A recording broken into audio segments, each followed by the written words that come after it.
رودكين إخوائي قورد لين الحمد لله اللهم ربنا لك الحمد كما ينبغي لجلال وجهك ولعظيم سلطانك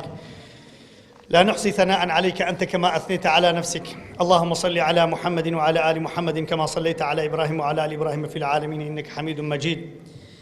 يا ربي خدا لو خاطري عظمته قوري خود بو خاطرنا وجوانا كانت إنك أنت الواحد الأحد الفرد الصمد الذي لم يلد ولم يولد ولم يكن له كفوا أحد.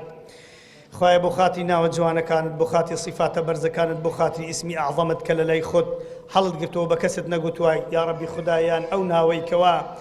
أو ناواني كوا لكتيبي شي ديك نازلت كرن بيز قال القرآن يا نهار ناوي كسيك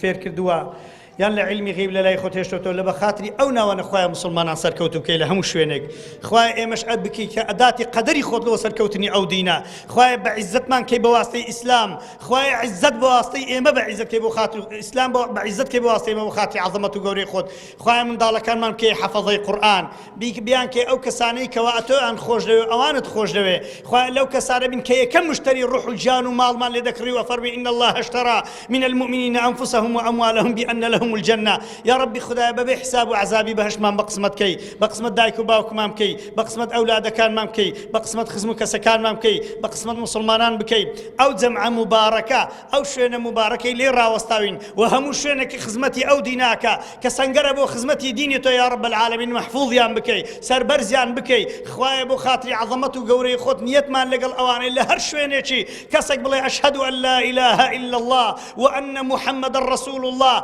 بإخلاص وصواب بالظلمان لقروان خويا لقروان ما حساب كي لهر شويني شي كسيك لسر او زاويه خزمتي او دين دكي ببشمان نكي لخيري اوان للشهداء اوان. اللهم لا تحرمنا اجرهم ولا تفتنا بعدهم واغفر لنا ولهم يا ربي خدا جولك لنا وببيت يا ربي خويا صهيون يد لنا وببيت. اللهم انا نجعلك في نحورهم ونعوذ بك من شرورهم. اللهم لا تجعل لهم رايه لا تجعل لهم رايه يا رب العالمين. اللهم لا تحقق لهم غاية لا ترفع لهم راية. اللهم أرنا فيهم عجائب قدرتك يا رب العالمين. خوايا قدرتي أوانت بشاني إمدا قدرتي خود بشاني أوان وإمش بدي بزانين شون سيان بسردي أواني دجمناتي ديني تؤكن. وصلى الله على سيدنا محمد والحمد لله رب العالمين والسلام عليكم ورحمة الله وبركاته.